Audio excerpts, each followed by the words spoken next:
সেহরি থেকে ধরি, সেহরি খাবারটা যাই হোক, আপনি চা খান, আপনি ভাত খান, আপনি রুটি খান, আপনার হালাল বস্তু প্রিয় খাবার, আপনি যা খাবেন খান, সেই সেহরি খাবার আপনার নানান রকম হোক, কিন্তু খাবারটা সেহরি খাবার, ওই খাবারে কিন্তু বরকত রয়েছে। হাদিস সহিহ মুসলিম 2439 নম্বর হাদিস, হাদিস সহিহ মুসলিম 2439 নম্বর হাদিস। বর্ণনা করেছেন কে? আল্লাহ রাসূলের সঙ্গে ছোট থেকে 10 বছর যিনি খাদেম হিসেবে ছিলেন, হযরত আনাস রাদিয়াল্লাহু তাআলা আনহু। আন আনাসিন রাদিয়াল্লাহু তাআলা আনহু قال قال رسول الله صلى الله عليه وسلم। হযরত আনাস তিনি বর্ণনা করছেন, তিনি বলছেন রাসূল করিম সাল্লাল্লাহু আলাইহি ওয়াসাল্লাম বললেন, তাসাহহারু, ও রোজাদার, যারা রোজা রাখবে তোমরা আজানের আগে সাহারি খাও।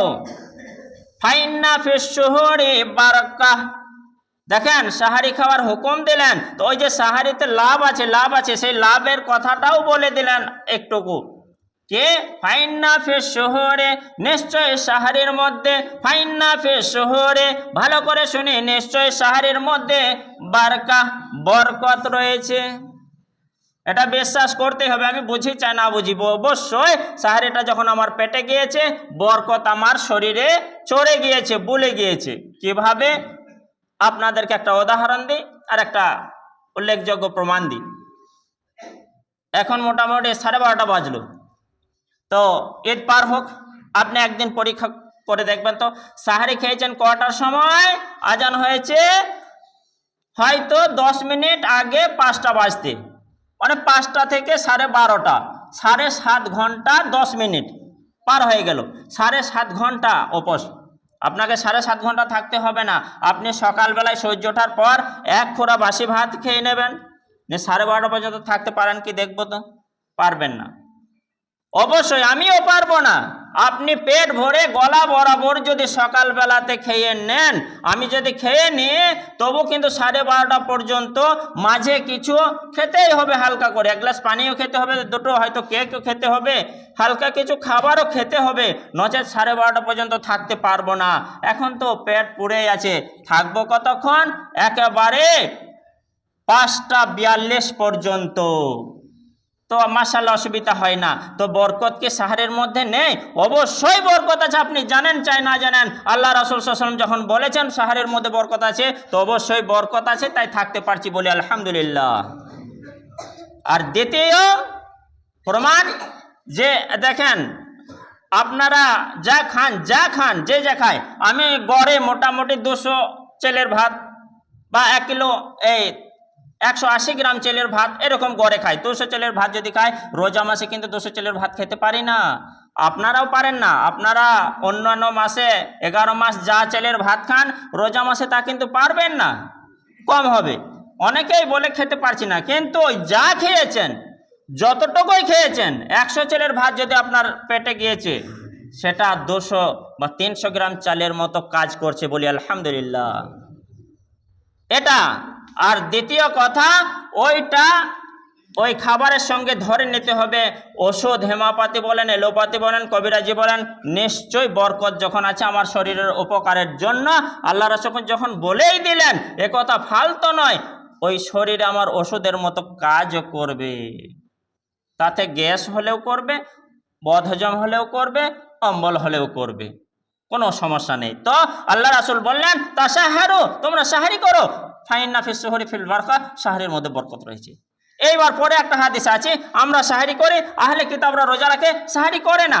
তাদের সঙ্গে আমাদের তফাৎ এটা, তারা মুসলিম নয়, আহলে কিতাব, কিতাব কিতাব কিতাব কিতাব নিয়ে চলে, নবীকে নবী বলে মানে না, আল্লাহকে আল্লাহ বলে মানে না, কিতাব কিতাব কিতাব। তো আল্লাহ রাসূল সাল্লাল্লাহু আলাইহি ওয়াসাল্লাম বলেন 40 নম্বর হাদিস 2440, যে আন আমর ইবনে আস রাদিয়াল্লাহু তাআলা আনহু قال قال রাসূলুল্লাহ সাল্লাল্লাহু আলাইহি ওয়াসাল্লাম, যে আমর ইবনে আস তিনি বর্ণনা করছেন যে রাসূল করিম সাল্লাল্লাহু আলাইহি ওয়াসাল্লাম বললেন, ফাসলু মা বাইনা সিয়ামিনা ওয়া সিয়ামি আহলিল কিতাব, আমাদের রোজা আর আহলে কিতাবদের রোজা, আমাদের রোজা আর আহলে কিতাবদের রোজা কিরকম? আকলাতুস সাহার, সাহারি খাওয়া। আহলে কিতাব যারা, তারা সাহারি খায় না, আহলে কিতাব যারা, তারা সাহারি খায় না, না খেয়ে রোজা রাখে, আর আমরা সেহরি খেয়ে রোজা রাখবো। তবে যদি কোনো মানুষের ঘুমিয়ে আছে, ফজর আজানের পর চেতন হয়েছে, সে কি আর খাবে? না, তার না খেয়ে রোজাটা হবে। তার কিন্তু আহলে কিতাবদের সঙ্গে ম্যাচিং হলো না, একরকম হলো না, রোজা হয়ে যাবে। কিন্তু যদি জেগে থাকে আজান হতে এখনো 10 মিনিট আছে, এখনো আধ ঘন্টা আছে, 1 ঘন্টা আছে, তাকে কিছু না কিছু সাহারি খেতে হবে। আল্লাহ রসুল হুকুম দিলেন এটা সুন্নত, খাও। আর কতক্ষণ খাবে, কখন থেকে খাবে, সাহারের টাইমটা 2427 নম্বর হাদিস বর্ণনা করেছেন আব্দুল্লাহ ইবনে আমর, আব্দুল্লাহ ইবনে আমর রাদিয়াল্লাহু তাআলা আনহু قال قال রাসূল সাল্লাল্লাহু আলাইহি ওয়াসাল্লাম, হযরত আব্দুল্লাহ ইবনে আমর তিনি বর্ণনা করেছেন যে রাসূল কারীম সাল্লাল্লাহু আলাইহি ওয়াসাল্লাম বললেন, ইন্না বিলালান মুআজ্জিনুন। বেলাল কে ছিল? আজান দিত, ইসলামের প্রথম মুয়াজ্জিন। তো নিশ্চয় যখন বেলাল আজান দেয় বিল্লাইলে, রাত্রি থাকতে, মানে আমি যখন ওঠাই তখন কিন্তু রাত্রি, ভোর নয়।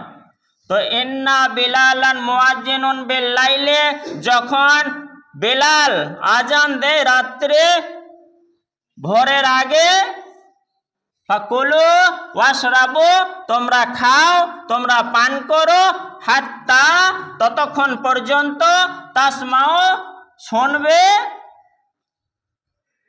আজানা ইবনে উম্মে মাকতুম, উম্মে মাকতুমের আজান শোনা পর্যন্ত। অর্থাৎ ফজরের আজানটা যেটা তার সালাতু খায়রুম মিনান নাও বলে, এই আজানটা ইবনে মাকতুমকে আল্লাহ রাসূল সাল্লাল্লাহু আলাইহি ওয়াসাল্লাম রোজা মাসে দায়িত্ব দিয়েছিলেন, এটা তুমি দাও। আর বেলাল, তুমি কিন্তু ওই যখন ভোরে সাহারি খাওয়ার জন্য মানুষকে একটা সিগন্যাল দিতে হবে, তো নচেত কেউ 12টা 1টার সময় খেয়ে নেবে, কেউ আবার হয়তো আজানের কাছাকাছি চলে এসেছে, আজান পার হয়, তা করলে হবে না, তাদের যেন সুবিধা হয়। তো আজানের কিছু, ফজরের আজানের কিছু সময় আগে রাত্রি থাকতে এ বেলাল তুমি আজানটা দিও, মানুষ বুঝতে পারবে যে হ্যাঁ সাহারি খাওয়ার সময় হয়েছে, তারা যা জুটবে সাহারি খাবে। কতক্ষণ খাবে? ওই যে ইবনে উম্মে মাকতুমের আজান দেওয়ার আগ পর্যন্ত, ওই টাইমে। তো যাই হোক, আমরা মাশাআল্লাহ রোজা মাসে যে সমস্ত ইবাদত আরকান রয়েছে সেগুলি করে যাই। এটা আমার ওপর যখন বোঝা, আমার ওপর দায়িত্ব, কুতিবা বলা হয়েছে, মানতেই হবে, না মানলে কিন্তু জবাব আমাকে লাগবেই লাগবে। চলে যাচ্ছে রোজার মাস, আজকে 9টি রোজা আমাদের কাছ থেকে চলে যাবে মাগরিব হয়ে গেলেই। তো 9টির মধ্যে কয়টি রাখলাম হিসাব করে দেখে নেব। যাই হোক, এখনও যদি আশা রাখি যদি 30টি হয় তাহলে 21টি আছে, 29টি হলে 20টি আছে। তো এই এখন সামনে যেটা আছে, আগে যেটা হয়ে গেছে সেটা আজকে আর বাদ দিয়ে দিলাম, ঢেকে দিলাম। এরপরে 20টি বা 21টি আছে, প্রত্যেকেই আমরা এই রোজা কোটি রাখবো। আল্লাহর কাছে আমরা প্রতিজ্ঞা করি বলি ইনশাআল্লাহ, ওমা আলাইনা ইল্লাল বালাগ। আল্লাহ আমাদের সকলকে রোজাদার অবস্থায় ঈদ পর্যন্ত পৌঁছে দাও, এবং রোজাদার অবস্থায় ভুল ত্রুটি যদি হয়ে থাকে ক্ষমা করো, মাফ করো, আমাদেরকে পাকা আবেদ বা ইবাদত করার তৌফিক সুযোগ দাও, বলি আল্লাহুম্মা আমিন। ওমা আলাইনা ইল্লাল বালাগ।